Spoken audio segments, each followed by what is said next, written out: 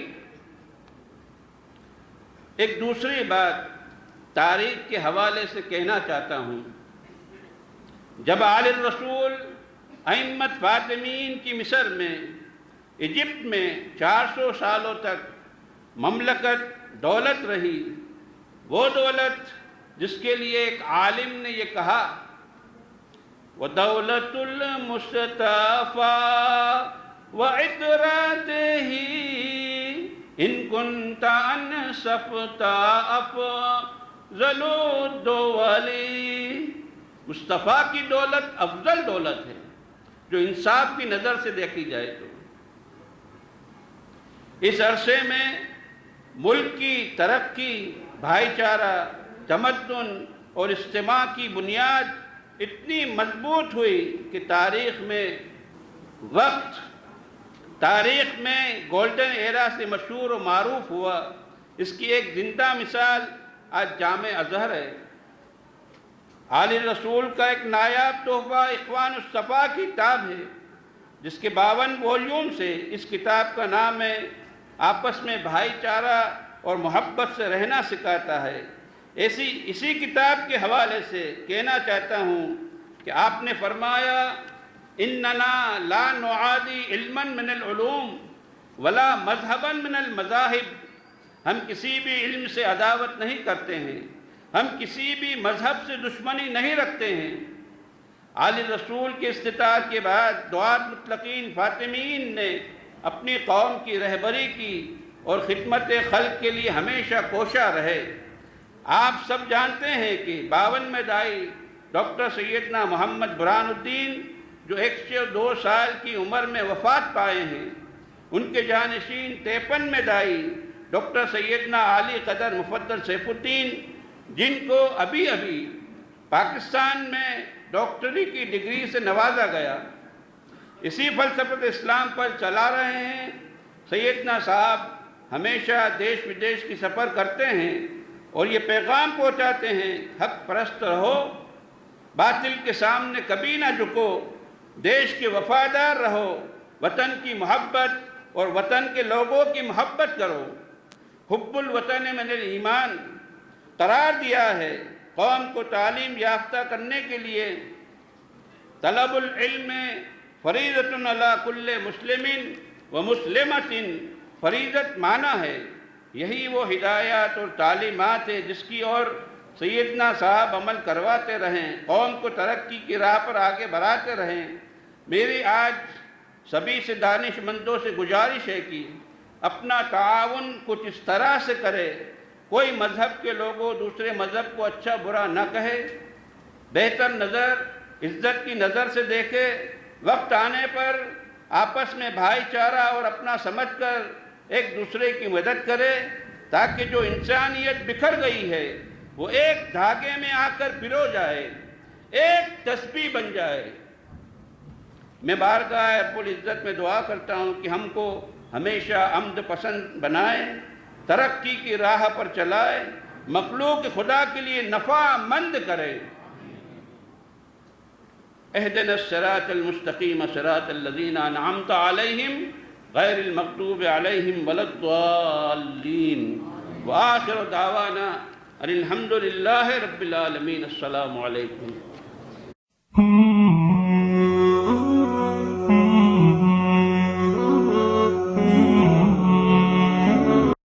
الحمد لله رب العالمين والصلاة والسلام على سيد المرسلين وعلى آله وأصحابه أجمعين، أما بعد، فقد قال الله تبارك وتعالى في كلامه العزيز: أعوذ بالله من الشيطان الرجيم، بسم الله الرحمن الرحيم، وجعلناكم أمة وسطا لتكونوا شهداء على الناس ويكون الرسول عليكم شهيدا إلى آخر الآية۔ وجاء في الحديث الشريف عن النبي صلى الله عليه وسلم قال: من أحيا سنتي عند فساد أمتي فله أجر 100 شهيد۔ وقال إمام الحجاز أنس بن مالك رحمه الله تعالى في مؤتئه: لا يصلح آخر هذه الأمة إلا ما صلح به أولها، أو كما قال عليه الصلاة والسلام۔ صدق الله العظيم وصدق رسوله النبي الكريم۔ اللهم صل على سيدنا محمد وعلى آل سيدنا محمد وبارك وسلم۔ محترم علماء کرام، آئے ہوئے عزیز مہمانان اعظام اور منتظمین حضرات، میں آپ تمام حضرات کا بے پناہ ممنون و مشکور ہوں کہ آپ حضرات نے امت وسط کے تعلق سے کچھ کلمات کہنے کا موقع دیا۔ میں نے آپ حضرات کے سامنے قرآن کریم کی ایک آیت تلاوت کی ہے جو بالکل موضوع پر 100% صادق آتی ہے، لیکن وقت کی قلت اور تفسیر کی لمبائی اس بات کی اجازت نہیں دیتی کہ میں اس آیت کی تفسیر کروں، اس لیے کہ یہ تفسیر بڑا لمبا وقت چاہتی ہے اور وقت اس کی اجازت نہیں دیتا۔ لہذا میں منتظمین حضرات سے امید کرتا ہوں کہ آئندہ کوئی ایک ایسا پروگرام مستقل اس عنوان کی تفسیر کے تحت رکھے تاکہ ہمارے ایمان والے بھائیوں کے سامنے اس عنوان کی مکمل سیر بحث تفسیر سامنے آئے، اور اس کے اندر اللہ تعالیٰ نے کیا واقعہ، کیا آنے والا واقعہ مسلمانوں کے ساتھ ہونے والا ہے جو بیان کیا اللہ نے، وہ ہم تمام کے ساتھ ہمارے مادری زبان کے اندر آئے۔ یہ میں ان حضرات سے امید کرتا ہوں تاکہ تمام علماء کرام اس پر سیر بحث حاصل کریں۔ محترم حاضرین، یہاں پر جو ہمیں جمع کیا گیا ہے اس کا مقصد یہ ہے کہ ہم اپنی زندگی کو کس طرح نمایاں حیثیت بنا کر لوگوں کے لیے نفع کا سامان تیار کر سکیں، اور یہ امت جو کبھی کسی وقت پوری دنیا کی خیر خواہی کے لیے منٹ میں کھڑی ہو جایا کرتی تھی، آج اس امت کا خود کا کوئی دیکھ بھال کرنے والا نہیں ہے۔ میں ایک واقعہ آپ کو بتاؤں، جب ہندوستان اور پاکستان کا بٹوارا ہو رہا تھا، ہندوستان الگ ہو رہا تھا اور پاکستان الگ ہو رہا تھا، اس وقت مہاتما گاندھی نے ایک بات کہی تھی اس ملک کے سیکولرزم سے۔ کیا کہا تھا؟ ایک تاریخی جملہ ہے اور میرے اور آپ کے بدن کے رونگٹے کھڑے کرنے والا وہ جملہ ہے۔ مہاتما گاندھی نے کہا تھا پارلیمنٹ میں بیٹھ کر، اگر اس ہندوستان کے اندر تم زناکاری کے بازار کو ختم کرنا چاہتے ہو، یہاں سے سود خوری کے بازار کو ختم کرنا چاہتے ہو، یہاں پر امن و امان اور سکون کا ماحول پیدا کرنا چاہتے ہو، یہاں پر تجارت اور بزنس کی دھوکہ دہی کو ختم کرنا چاہتے ہو، یہاں پر ماؤں اور بہنوں کی عزتوں کو محفوظ رکھنا چاہتے ہو، اور ہندوستان کا ہر شہری اپنی من مانی زندگی قانون کے مطابق گزارنا چاہتا ہے، اگر تم لوگ اپنے ملک کو اتنے اعلیٰ درجے پر فائز کرنا چاہتے ہو تو تمہارے لیے ضروری ہے کہ تم اس ہندوستان کے اندر ان قانون کو نافذ کرو، ان احکام کو جاری کرو، ان باتوں کو اپنے ہندوستان کے ایک ایک شہری پر لاگو کرو جو آج سے کم و بیش 1400 سال پہلے عمر ابن خطاب رضی اللہ تعالیٰ عنہ نے سرزمین حجاز پر جاری کیے تھے۔ میرے دوستوں، آج ایک غیر ایمان والا شخص یہ بات کہنے کے لیے مجبور ہو گیا تھا کہ اسلام کی تعلیمات کے اندر وہ طاقت ہے، اسلام کے قوانین اور قواعد کے اندر وہ قوت ہے کہ یہ طاقت اور قوت پوری انسانیت کو بالکل سکون اور چین کی زندگی دیتا ہے، وہ طاقت اور قوت انسان کو بالکل اپنے معاشرے کو صاف اور شفاف زندگی گزارنے پر مجبور کرتا ہے۔ امام مالک رحمۃ اللہ علیہ کا قول میں نے اپنے خطبے کے اندر پڑھا ہے۔ امام مالک رحمۃ اللہ علیہ نے فرمایا لا يصلح آخر هذه الامة کہ اس امت کا آخری آنے والا طبقہ اس وقت تک اپنے اعمال کی اصلاح نہیں کر سکتا، اپنے اعمال، اپنے اخلاق اور اپنے عادات کو صحیح نہیں بنا سکتا جب تک کہ الا ما صلحت به اولها، جب تک کہ یہ امت کا آخری آنے والا طبقہ ان تعلیمات کو، ان قوانین کو، ان احکامات کو اپنی زندگی کے اندر نہ لائے جو اس امت کے پہلے لوگ اپنی زندگی کے اندر لائے تھے۔ امام مالک رحمۃ اللہ علیہ اشارہ کر رہے ہیں کہ اس امت کو صحابہ کرام والے اعمال اپنی زندگی کے اندر لانے ہوں گے۔ حمص شہر فتح ہوا، حضرت عمر ابن خطاب رضی اللہ تعالیٰ عنہ کے دور خلافت کے اندر حمص شہر ہے، ملک شام کے سرزمین کے اندر فتح ہوا۔ حضرت ابو عبیدہ ابن جراح رضی اللہ تعالیٰ عنہ سپہ سالار تھے، اور وہاں کے عیسائیوں نے ٹیکس دے کر زندگی گزارنا قبول کر لیا۔ مسلمانوں کو ٹیکس دیں گے اور ہم اپنی عیسائی مذہب پر باقی رہیں گے۔ مسلمانوں نے جزیہ لینا شروع کیا، جزیہ وصول کر لیا۔ 25 دنوں کے بعد حضرت عمر ابن خطاب رضی اللہ تعالیٰ عنہ کا لیٹر اور خط آیا کہ حمص شہر سے حکومت ختم کر دو اور دوسری طرف نکل جاؤ۔ کسی دوسری طرف حضرت عمر رضی اللہ تعالیٰ عنہ نے جانے کے لیے کہا۔ اب مشورہ ہوا، حضرت ابو عبیدہ ابن جراح رضی اللہ تعالیٰ عنہ نے کہا کہ اس ملک کے چھوڑنے کا ہمیں حکم آیا ہے، سپہ سالار اور امیر کی طرف سے ہمیں چھوڑنا ہے۔ صحابہ نے کہا حکم آیا، چلیے۔ کہا ان کا جزیہ لیا گیا، ٹیکس لیا گیا، ان کو واپس کرو۔ کہا ہر گھر کے اندر ٹیکس واپس کر دیا گیا اور صحابہ کرام حمص شہر سے نکلنے لگے۔ میرے دوستو، تاریخ کی کتابوں کے اندر یہ واقعہ لکھا ہوا ہے کہ جب صحابہ کرام اپنے گھوڑوں، اونٹوں، کھچڑوں پر سوار ہو کر حمص شہر سے نکل رہے تھے، حمص شہر کا ہر رہواسی، ہر رہنے والا، چاہے وہ بوڑھا ہو، جوان ہو، بچہ ہو، عورت ہو، بوڑھی ہو، ہر شخص آ کر صحابہ کرام کے قباؤں کو اور عماموں کو اور ان کے کرتوں کو پکڑ کر کہہ رہا تھا کہ اللہ کے بندو ہمارے اوپر حکومت کرو، ہم پر حکومت کرو۔ ارے کوئی قوم غلام رہنا پسند کرتی ہے؟ ہر قوم یہ چاہتی ہے کہ ہم آزادانہ زندگی گزاریں۔ تو وہ بیویاں، وہاں کے بچے، وہاں کی لڑکیاں کہہ رہی تھی کہ ہم پر حکومت کرو، ہم تمہارے غلام رہنا پسند کرتے۔ صحابہ اکرام میں سے کسی نے کہا کہ امیر کا حکم ہے، ہمیں جانا ہے۔ تو کہا کہ امیر کو ہم خط لکھتے ہیں کہ انہی لوگوں کو ہمارے اوپر حاکم بنایا جائے۔ کہا یہ نہیں ہو سکتا۔ کسی صحابی نے کہا کہ تم ہماری غلامی کیوں پسند کرتے ہو؟ کیوں پسند کرتے ہو؟ کہ تم آزاد رہنا نہیں چاہتے؟ کہا کہ نہیں، جس دن سے تمہارا قافلہ ہمارے شہر کے اندر داخل ہوا ہے اس دن سے ہماری بچیوں کی اور ماؤں بہنوں کی عزتیں محفوظ ہو گئی ہے، یہاں کی چوری چماری محفوظ ہو گئی ہے، یہاں پر قتل و خون اور غارت گیری محفوظ ہو گئی ہے۔ ہم رات کو 10 کیواڑے لگا کر سویا کرتے تھے، ہمارے گھروں کے اندر بچیوں کی عزتیں محفوظ نہیں تھی۔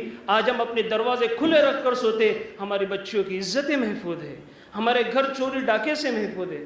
دوستو، اسلام یہ طریقہ سکھاتا ہے۔ شیخاوت سر کسی وقت میں ہندوستان کے پرائم منسٹر گزرے ہیں، انہوں نے اپنے ایک لیکچر کے اندر عجیب و غریب بات کہی تھی۔ میں نے انٹرنیٹ پر کسی وقت ان کی تقریر سنی، انہوں نے کہا کہ مجھے تعجب ہوتا ہے کہ ہندوستان جیسے شہر کے اندر مسلمان موجود ہے، مسلمان موجود ہے، اور اس مسلمان کے پاس زکوٰۃ کا نظام اور سسٹم ہے، جو زکوٰۃ ان کے غریب امیروں سے لے کر غریبوں کو دی جاتی ہے، ایسا سسٹم موجود ہے، لیکن مجھے تعجب ہوتا ہے کہ ہندوستان کے اندر لوگ بھوک اور پیاس سے مر رہے ہیں۔ میرے دوستو، اس پلیٹ فارم پر آ کر ان تمام باتوں پر سوچنا ہوگا، ہمارا اجتماعی زکوٰۃ کا نظام ہو، ہمارے بچوں کی صحیح تعلیم اور تربیت ہو، ہمارے بچوں کے اندر اگر ڈاکٹر بنتا ہے تو پہلے وہ مسلمان ہو، بعد میں ڈاکٹر ہو، جیسے کہ ہمارے اس سے پہلے خطیب صاحب نے کہا تھا، ہماری بچی اگر انجینئر اور ڈاکٹر بنتی ہے تو ان کے اندر سب سے پہلے شرم و حیا ہو، پردہ ہو، اور اس کے بعد وہ ڈاکٹر بنے۔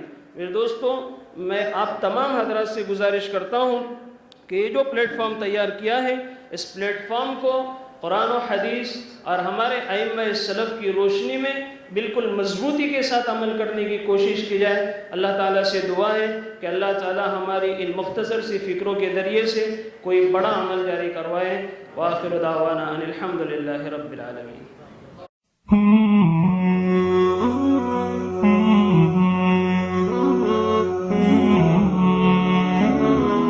بسم اللہ الرحمن الرحیم، نحمده ونصلی علی رسولہ الکریم وعلی اہل بیتہ الطیبین الطاہرین المعصومین المظلومین ولعنت اللہ علی اعدائہم اجمعین من الآن الى قیام یوم الدین۔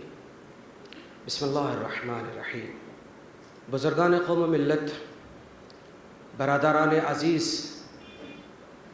ڈائس پر موجود محترم علماء کرام، آج اتحاد بین الملل ملت مسلمہ کے لیے ہماری اس امت کے کچھ نوجوان متحد ہو کر کھڑے ہوتے ہیں اور اس عظیم امر کو انجام دیتے ہیں کہ جس کی آج کے زمانے میں اشد ضرورت ہے۔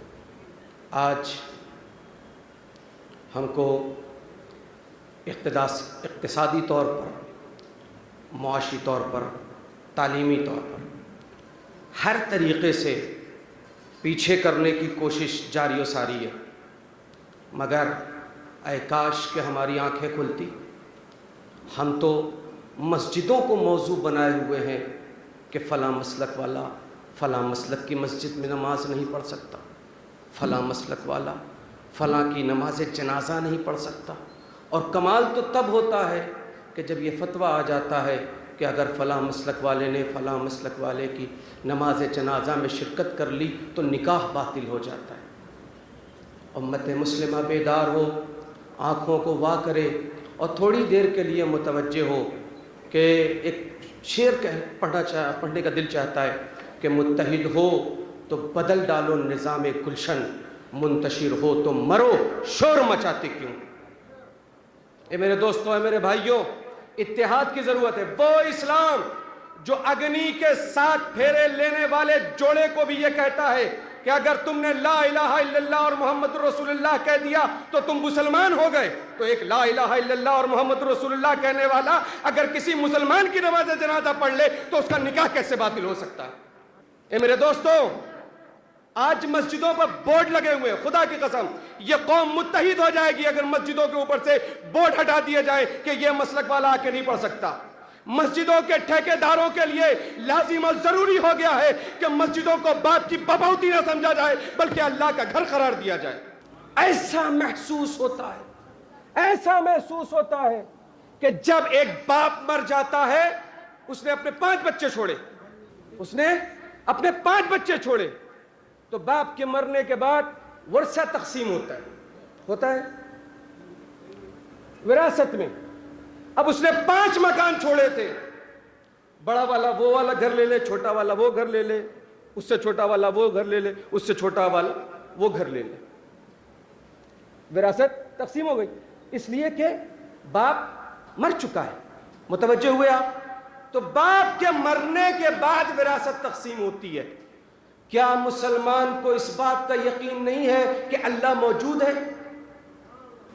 کہ نعوذ باللہ، استغفر اللہ، خدا رب العزت پروردگار عالم کا وجود نہیں رہ گیا کہ اب مسجدیں وراثت میں تقسیم ہو گئی ہیں، یہ فلاں مسلک والا لے لے، یہ فلاں مسلک والا لے لے، یہ فلاں مسلک والا لے لے۔ بخدا متحد ہونا ضروری ہے۔ اے قوم کے سرفروش نوجوانوں، اے میرے قوم کے جوشیلے نوجوانوں، اے امت مسلمہ کے قوت بازو قوم کے نوجوانوں، تم ایک انقلاب لا سکتے ہو، ایک تبدیلی لا سکتے ہو، اور اس تبدیلی اور اس انقلاب کا نام ہوگا اسلامک یونٹی، اسلامک اتحاد۔ وائی؟ کیوں؟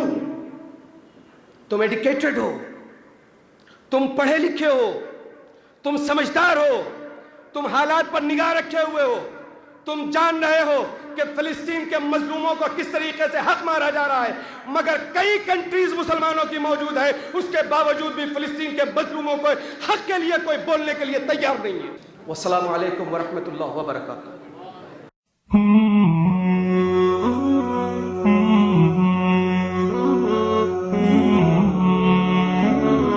نحمده ونصلي على رسوله الكريم، اما بعد فاعوذ باللہ من الشیطان الرجیم، بسم اللہ الرحمن الرحیم، وَكَذَلِكَ جَعَلْنَاكُمْ أُمَّةً وَسَطًا لِتَكُونُوا شُهَدَاءَ عَلَى النَّاسِ وَيَكُونَ الرَّسُولُ عَلَيْكُمْ شَهِيدًا۔ صدق اللہ العظیم۔ معزز علماء، اکابرین شہر اور برادران اسلام اور میرے عزیز دوستوں اور بھائیوں اور ماں اور بہنوں، آپ نے جو تقریریں سنی وہ اتحاد و اتفاق اور آج کے وقت کی ضرورت یہی ہے، مسلمان متحد ہو، ایک لڑی میں پرو دیا جائے، یہ سب سے بڑی کامیابی ہے۔ منتشر اور انتشار میں اور افتراق میں، تفرق میں ہی ہمیں بانٹنے کی کوشش کی جا رہی ہے، اور آج تک وہی ہوتا آ رہا ہے۔ میں نے ان نوجوانوں کی تحریک اور اس پر غور کیا، اور اس کے ساتھ کتاب و سنت کے ساتھ ان لوگوں کا تعلق، یہ اللہ کی شریعت کو، اللہ کے احکام کو نافذ کرنا چاہتے ہیں اور مسلمانوں میں اتحاد و اتفاق کرنا۔ اللہ تعالیٰ نے ان کو کامیابی عطا کی اور مزید ان کو کامیاب بنائے اس نیک مقصد میں اور نیک ارادے میں۔ اللہ تعالیٰ ان کی امیدیں برلائے اور شریعت کے مطابق کتاب و سنت اور اتحاد امت کے لیے جو کام کر رہے ہیں، یہ سب سے اہم کام ہے۔ یہ آخری میرا اپنا نظریہ اور دعا ہے، اور یہ دلی تمنا ہے کہ مسلمان متحد ہو۔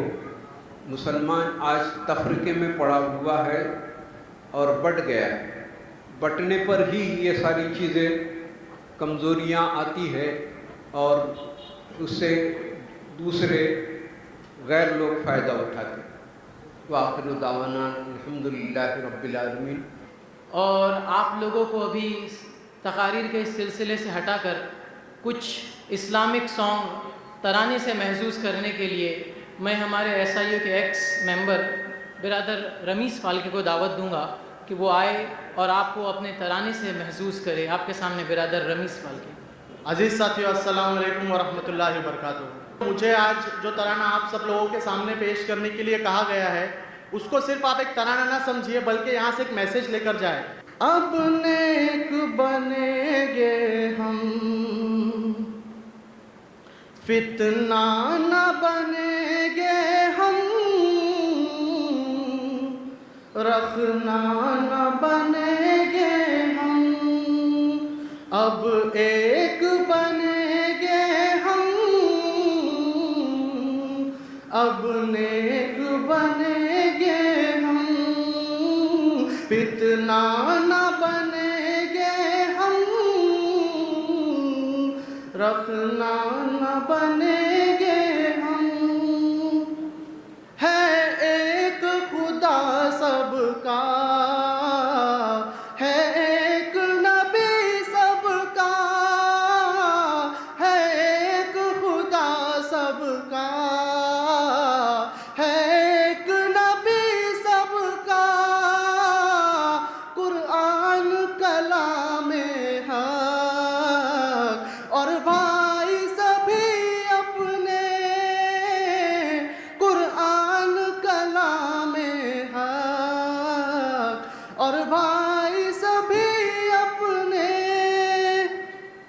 اللہ کی رسی کو مضبوط پکڑ لے سب، اللہ کی رسی کو مضبوط پکڑ لے سب، اللہ کے بندے سب ایک صف میں کھڑے ہوں گے، اللہ کے بندے سب ایک صف میں کھڑے ہوں گے، اللہ کے بندوں میں چھوٹے نہ بڑے ہوں گے، اللہ کے بندوں میں چھوٹے نہ بڑے ہوں گے، اللہ کی رسی کو مضبوط پکڑ لے سب، اللہ کی رسی کو مضبوط پکڑ لے سب، ایک ہوگی جماعت اپنی، ایک ہوگا امام اپنا، ایک ہوگی جماعت اپنی، ایک ہوگا امام اپنا، ایک ہوگی یہ ملت بھی، ایک ہوگا نظام اپنا، ایک ہوگی یہ ملت بھی، ایک ہوگا نظام اپنا، اللہ کی رسی کو مضبوط پکڑ لے سب، اللہ کی رسی کو مضبوط پکڑ لے سب، دنیا میں ہماری ہے کیا ساخت ذرا دیکھو، دنیا میں ہماری ہے کیا ساخت ذرا دیکھو، ان جزوی مسائل سے کیا حال ہوا دیکھو، ان جزوی مسائل سے کیا حال ہوا دیکھو،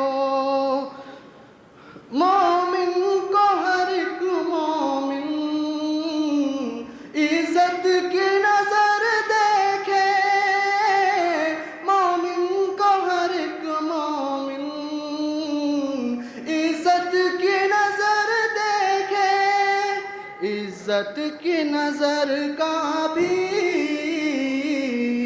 کیا ہوگا اثر دیکھے، عزت کی نظر کا بھی کیا ہوگا اثر دیکھے، اللہ کے گھر پر تو اللہ کا ہو قبضہ، اللہ کے گھر پر تو اللہ کا ہو قبضہ، اللہ کے گھر پر بھی بندوں نہ کرو قبضہ، اللہ کے گھر پر بھی بندوں نہ کرو قبضہ، نام اپنی مساجد کا مسلک پہ جو رکھتے ہیں، نام اپنی مساجد کا مسلک پہ جو رکھتے ہیں، اسلامی عقیدے سے وہ لوگ ہی ہٹتے ہیں، اسلامی عقیدے سے وہ لوگ ہی ہٹتے ہیں، ہم نظم شعور ایسا اپنائیں گے دنیا میں، ہم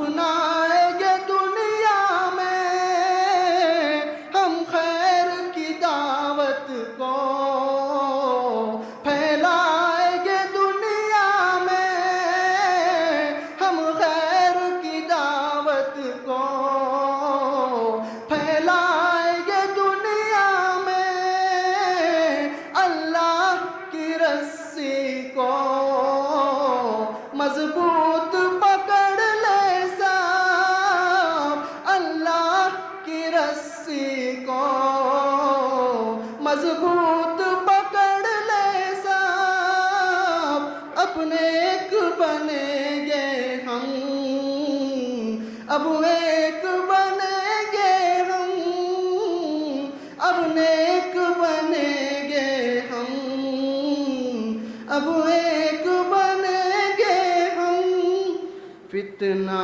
نہ بنیں گے ہم، رکھنا نہ بنیں گے ہم۔ جزاک اللہ۔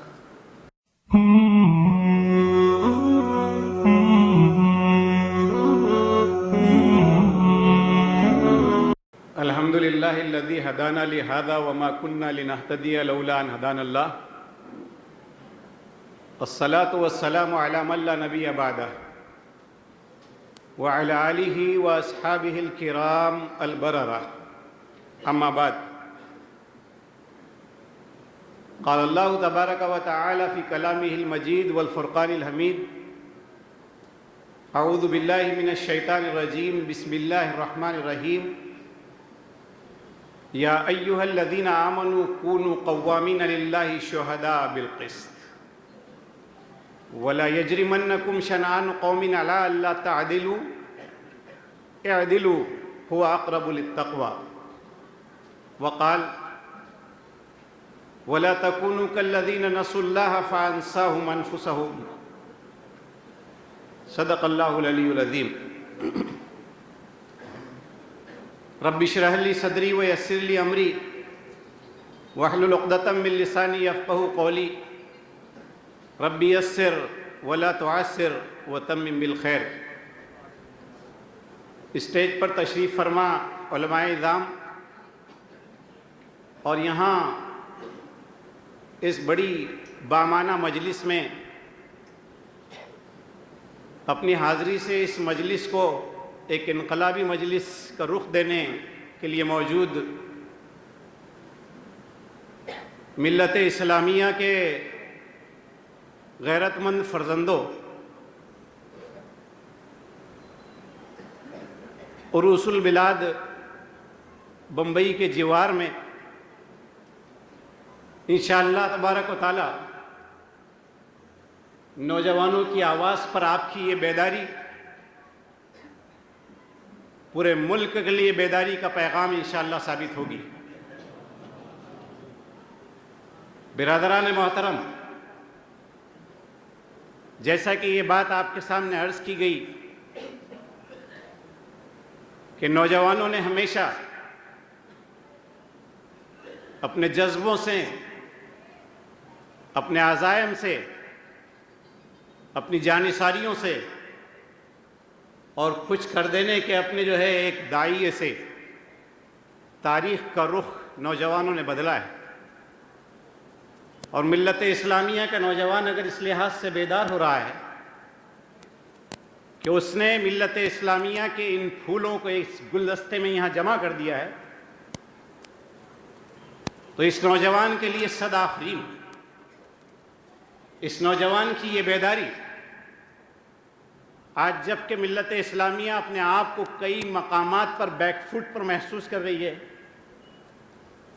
انشاءاللہ ملت اسلامیہ کی نوجوانوں کی یہ بیداری ملت اسلامیہ کو فرنٹ فٹ پر لے جا کر کے اپنے کردار کو ادا کرنے کی پوزیشن میں لائے گی،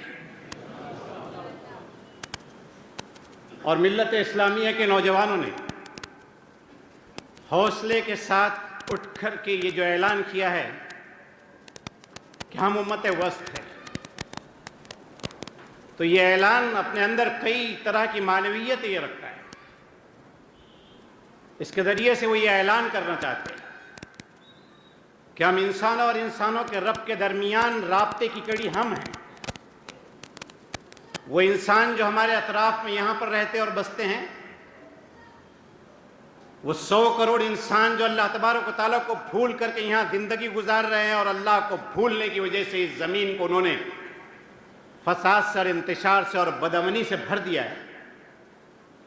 ان انسانوں کا ناطہ ان کے رب سے اور ان کے پالن ہار سے اگر کوئی جوڑ سکتا ہے تو یہ امت وسط جوڑ سکتی ہے۔ اس عزم کا ساتھ یہ نوجوان جو ہے معاشرے میں کھڑا ہے، اور ملت اسلامیہ کا یہ نوجوان اس آفاقی مقصد کے لیے پوری ملت کو اللہ تبارک و تعالیٰ نے جو اس کے اندر وحدت رکھی ہے، اس وحدت کے سبق کو یہ نوجوان یاد دلانا چاہتا ہے، اس یگانگت کے سبق کو، اس یونیٹی اور اس انٹیگریٹی کے سبق کو، اس ایکتا کے سبق کو جو حرم پاک بھی، اللہ بھی، قرآن بھی ایک ہی سب کا نبی، دین بھی، ایمان بھی ایک، ان بنیادوں پر جو ایکتا ہے، ان بنیادوں پر جو ایکتا ہے کہ ہمارا اللہ تبارک و تعالیٰ ہمارا خالق و معبود وہ تنہا ہمارا معبود ہے، ہم عقیدے کے لحاظ سے اپنے درمیان وحدت محسوس کرتے ہیں، ہم برہما کے سر، پیر اور دھڑ سے پیدا ہونے کی حیثیت سے بٹے ہوئے نہیں ہیں ورنوں میں،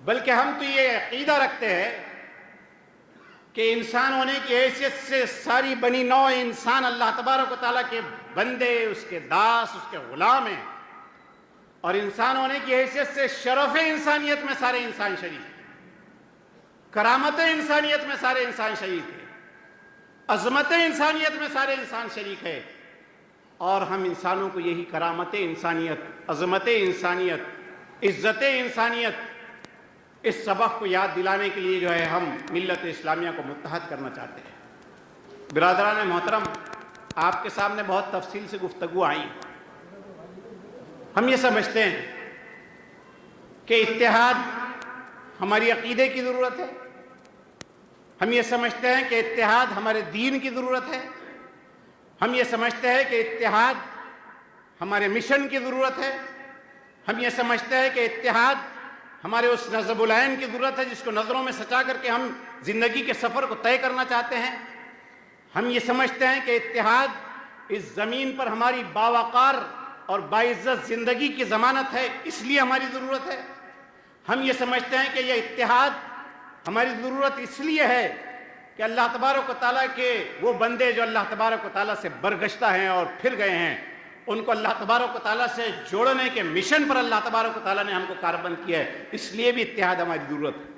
ہم ان تمام پہلوؤں سے اتحاد کی ضرورت کو جو ہے تازہ کرنا چاہتے ہیں، اور آج ہم یہ محسوس کرتے ہیں کہ سادگی اپنوں کی دیکھ اوروں کی عیاری بھی دیکھ کے نتیجے میں، ہماری اپنی سادگیوں کے نتیجے میں اور اوروں کی عیاریوں کے نتیجے میں وہ ملت جو ملت واحدہ تھی، وہ ملت جس کے عقیدے، جس کے نظم العین، جس کے طرز زندگی، جس کے مقصد زندگی اور جس کی منزل مقصود کے اعتبار سے اللہ تبارک و تعالیٰ نے وحدت ان کے درمیان رکھی تھی، اپنی سادگی اور اوروں کی عیاری کے نتیجے میں یہ ملت ایک منتشر ملت بن گئی۔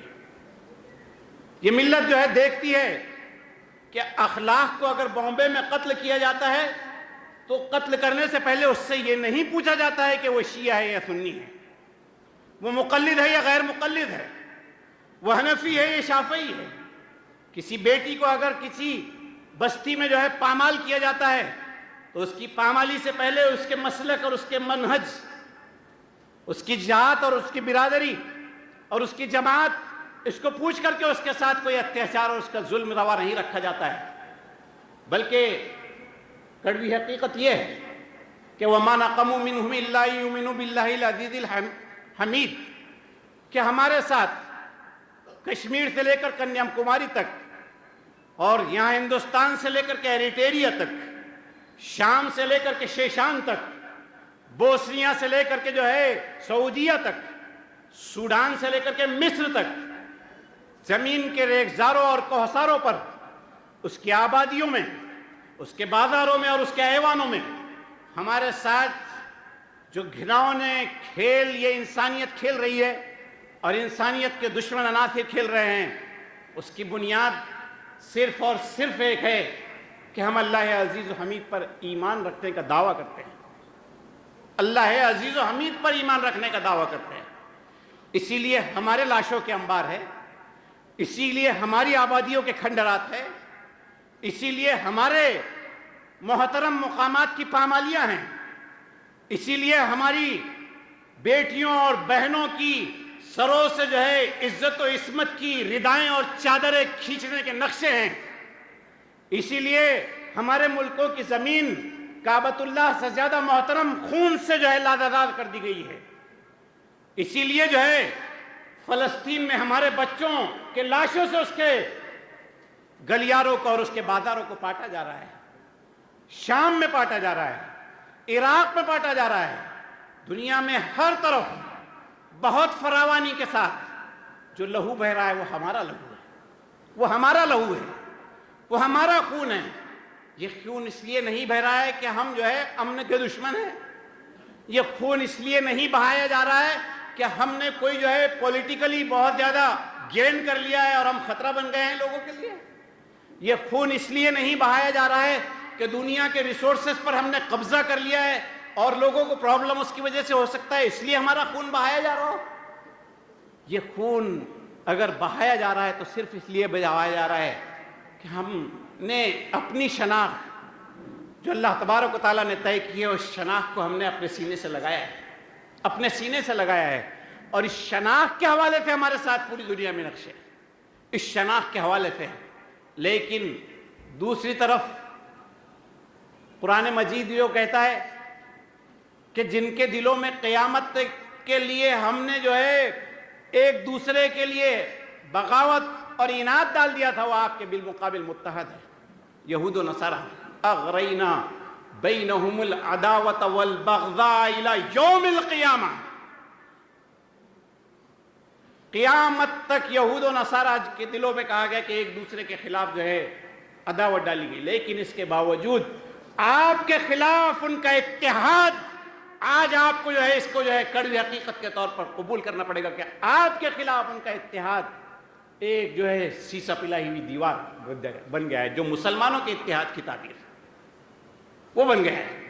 ہم کو اس کو دیکھنا پڑے گا.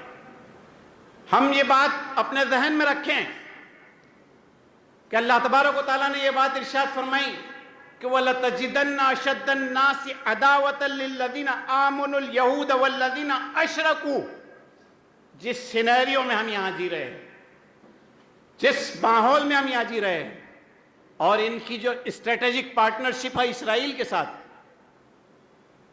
یہ جو ہے واشنگٹن ڈی سی کے گلیاروں کے جو ہے مہینہ 2 مہینوں میں دورے ہیں, یہ یوں ہی نہیں ہے, یہ یوں ہی نہیں ہے, بلکہ قرآن مجید میرے اور آپ کے کان کھول رہا ہے کہ لَتَجِدَنَّ أَشَدَّ النَّاسِ عَدَاوَةً لِلَّذِينَ آمَنُوا الْيَهُودَ وَالَّذِينَ أَشْرَكُوا.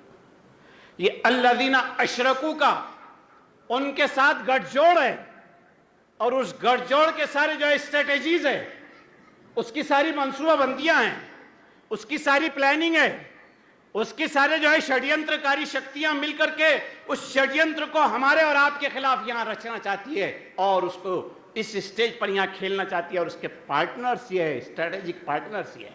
اس کو ہمیں دیکھنا پڑے گا, اس کو ہمیں دیکھنا پڑے گا. یوں ہی نہیں کہا جائے انگلینڈ میں جا کر کے سبرامنیم سوامی صاحب نے, اور یوں ہی جو ہے اشوک سنگل یہ بات نہیں کہہ رہے ہیں کہ ہم مسلمانوں کو ان کی دھڑے بازیوں کی بنیاد پر ایک دوسرے سے ٹکرا کر کے ان کی اسٹرینتھ کو ہم توڑ دیں گے. وہ جانتے ہیں اس بات کو, وہ جانتے ہیں اس بات کو کہ ہمارے لیے سب سے بڑا پرابلم اگر کوئی چیز یہاں بن سکتی ہے آئیڈیالوجیکلی, نظریاتی بنیاد پر, نظریاتی بنیاد پر ہم نے جن لوگوں کو غلام بنا رکھا ہے ان لوگوں کے لیے کسی پیغام میں اگر اٹریکشن ہو سکتا ہے تو وہ اسلام کا پیغام امن ہے, پیغام عدل ہے, پیغام راستی ہے, پیغام سکون ہے. اس میں جو ہے اٹریکشن ہو سکتا ہے, اس کو وہ جانتے ہیں. اس لیے وہ جو ہے کہہ رہے ہیں کہ ہم ان کو ٹکرائیں گے تاکہ یہ آپس میں ٹکراتے رہے اور ان کے سامنے یہ نصب العین جو ان کی نظروں کے سامنے سجنا چاہیے وہ سج ہی نہ پائے. یہ کوششیں ہیں, یہ کوششیں اور کاوشیں ہیں. اور جس طرف ملک کے حالات جا رہے ہیں آپ اس کو ذہن میں رکھیں. میں نے آپ سے کہا کہ ہماری عقیدے کی ضرورت, ہمارے دین کی ضرورت, ہمارے نصب العین کی ضرورت, ہمارے مشن کی ضرورت، ہمارے سروائیول کی ضرورت، ان ساری ضرورتوں کو ہم اپنے ذہن میں رکھیں کہ ان سارے اعتبارات سے اتحاد ہماری ضرورت ہے، اتحاد ہماری ضرورت ہے۔ لیکن آج ملک کے جس طرح کے حالات ہیں، ان حالات میں بالخصوص اگر ہم نے یہ جو بات کہی ابھی آپ کے سامنے محترم جو کہہ رہے تھے کہ اگر ہم متحد نہیں ہوتے تو پھر چیختے اور چلاتے رہیے، آپ کچھ نہیں ہونا۔ رمضان میں ہم سفر کر رہے تھے، پتہ چلا کہ فلاں مسجد سے فلاں لوگوں کو نکال دیا گیا، شیطان قید ہے اور مسجد سے نکال کون رہا ہے؟ اللہ کے رسول صلی اللہ علیہ وسلم نے فرمایا اذا دخل رمضان سلسلۃ الشیاطین، کہ جب رمضان آتا ہے تو شیطان قید ہو جاتا ہے۔ تو مسجدوں سے ایک دوسرے کے خلاف یہ کارروائیاں کون کر رہا ہے؟ مسجدوں کے دروازے ایک دوسرے کو ہم بند کر دیں۔ پورے اسلامی لٹریچر میں آپ بتائیے، علماء اکرام یہاں موجود ہے، میں ایک طالب علم ہوں چھوٹا سا، پورے اسلامی لٹریچر میں یہ اب بات بتائیے کہ تکفیر کے سلسلے میں کوئی اصطلاح، فقہی اصطلاح جو ہے پورے اسلامی لٹریچر میں موجود ہے؟ قرآن میں، سنت میں، اجماع امت میں تکفیر کہ کسی مسلمان کو کافر بنا دیا جائے، یہ اس کی بنیاد ہے، ایسی کوئی جو ہے کوئی باب موجود ہے؟ نہیں ہے۔ بہت ذمہ داری کے ساتھ یہ بات۔ لیکن آج جن لوگوں کو دائرہ کفر سے نکال کر کے دائرہ اسلام میں لانا ہے، وہ تو اپنے کفر پر مر رہے ہیں، وہ تو اپنے کفر پر مر رہے ہیں، اور ہم جو ہے یہاں سے تکفیر کے جو ہے گولے داغ داغ کر کے کافر بنانے کے وہ فیکٹریاں کھول رکھی ہیں۔ یہ نہیں کیا کافر، وہ نہیں کیا کافر، ایسا ہوا کافر، تیسا ہوا کافر، یوں نماز نہیں پڑھا کافر، زور سے بولا کافر، آہستہ بولا کافر، ایسا کرا کافر، ویسا کرا کافر۔ اتنا سینسیٹیو ایشو ہے، حدیث کی کتابیں اٹھا کر کے آپ دیکھیے، اتنا سینسیٹیو ایشو ہے کہ اللہ کے رسول صلی اللہ علیہ وسلم نے یہ بات ارشاد فرمائی کہ کوئی کسی کی طرف مسلمان کفر کو منسوب نہ کرے،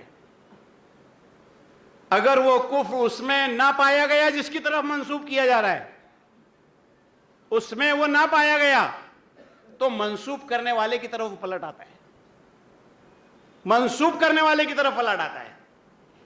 جو شخص کھڑے ہو کر کے کفر کی کلاشنکوف سے تکفیر کے جو ہے فائر کر رہا ہے، خود غور کرنا چاہیے ہم کو خود اس پر غور کرنا چاہیے۔ اور پھر جس طرح کے حالات ہیں، دیکھیے آپ نوجوان کھڑے ہیں، میں بہت یعنی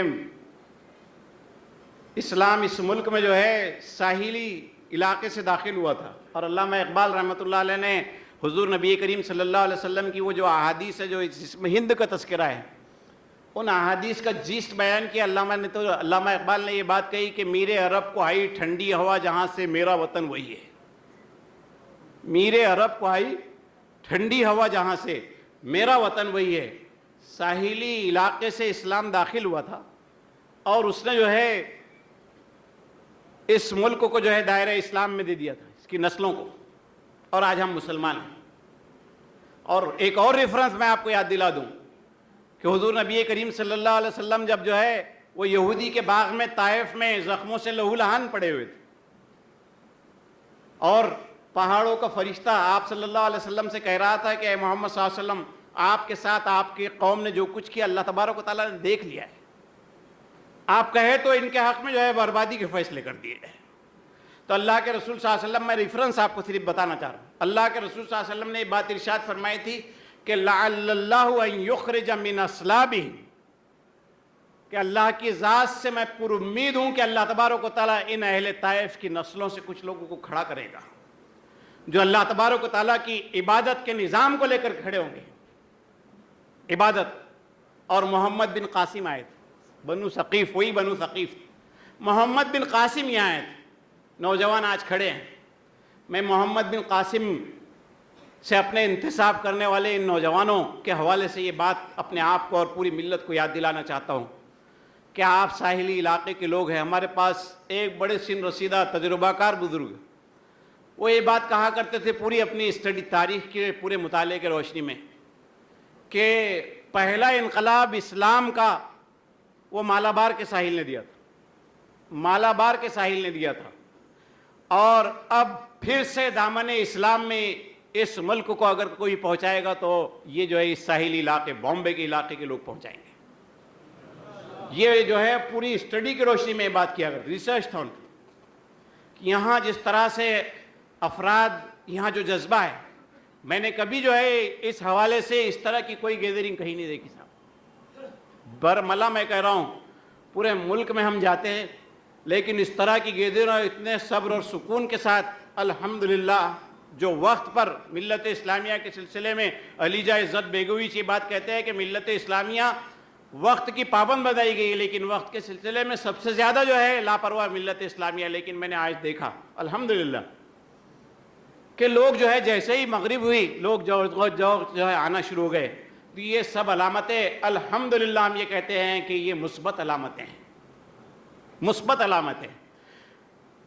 اور نہیں امید اقبال اپنی کشت ویرا سے ذرا نم ہو تو یہ مٹی بڑی زرخیز ہے ساقی، بڑی زرخیز اس کے اندر ہے.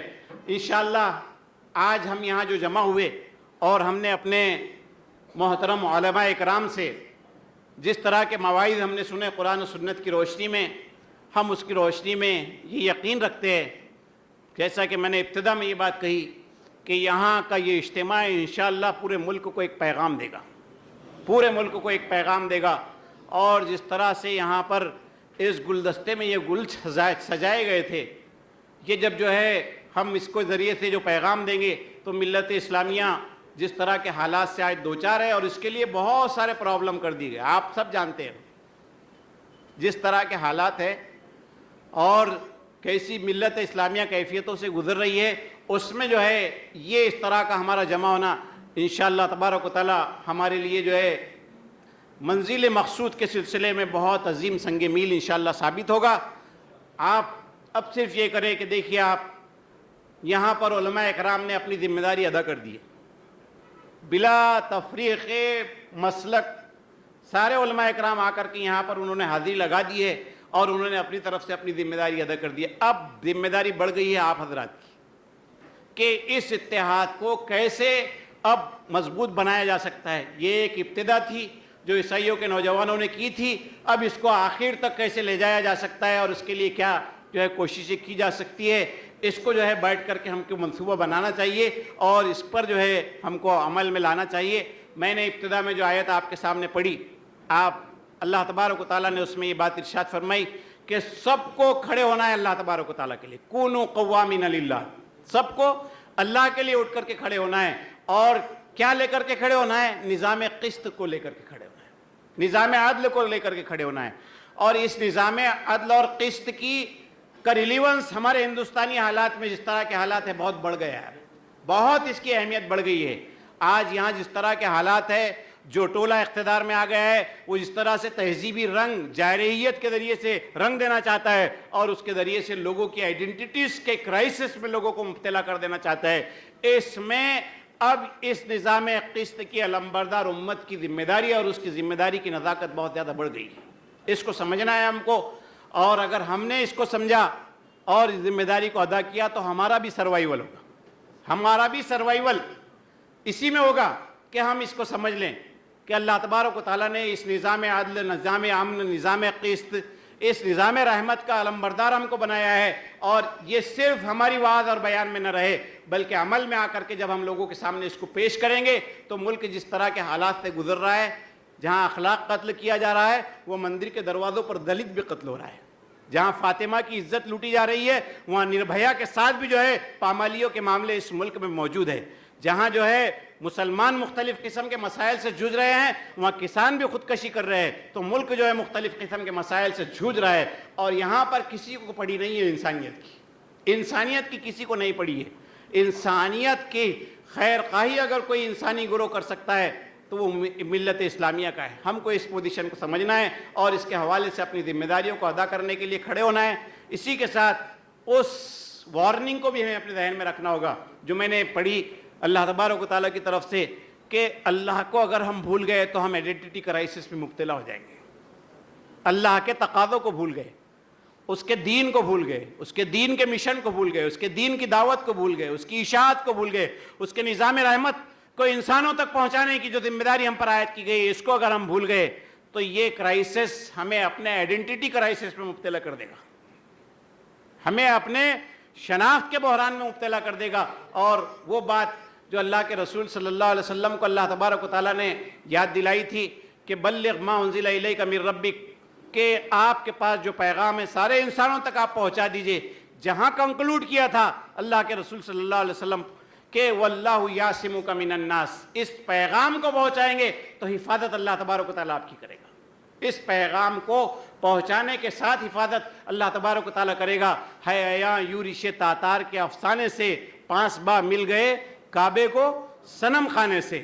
ہمارا پرابلم آج یہ ہے کہ ہم یہ سمجھتے ہیں کہ اللہ تبارک و تعالیٰ کا یہ دین جو ہے یہ توگڑیا کے لیے نہیں ہے. ہم یہ سمجھتے ہیں کہ یہ اشوک سنگل کے لیے نہیں ہے. ہم اس کو جو ہے سارے برادران وطن کے سامنے پیش نہیں کرنا چاہتے, اور ہم نے پیش نہیں کیا ہے. حالانکہ اللہ تبارک و تعالیٰ نے یہ بات ارشاد فرمائی ہے کہ آپ دیکھو گے کہ جب اس کو سلیقے سے حکمت کے ساتھ ان کے سامنے تم پیش کرو گے تو فَإِذَا الَّذِي بَيْنَكَ وَبَيْنَهُ عَدَاوَةٌ كَأَنَّهُ وَلِيٌّ حَمِيمٌ, کہ جن کے اور آپ کے درمیان عداوت ہے وہ آپ کے ولی حمیم بن جائے گے.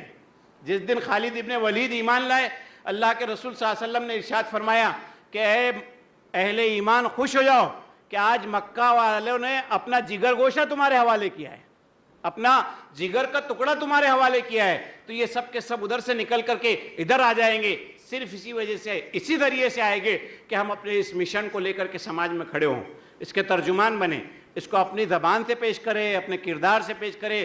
ہمارے سمپوزیاز, ہمارے سیمینارز, ہماری گفتگویں, ہمارے ٹیبل ٹاکس, ہمارے جو ہے رائٹ اپس, یہ سب کے سب جو ہے جس پیغام کو پیش کرنے والے ہو وہ یہی ہو کہ اللہ تبارک و تعالیٰ کا یہ دین ساری انسانیت کے لیے دین رحمت ہے, اور ساری ملت اس کلمہ واحدہ پر جمع ہو جائے, اس کلمہ واحدہ پر جمع ہو جائے.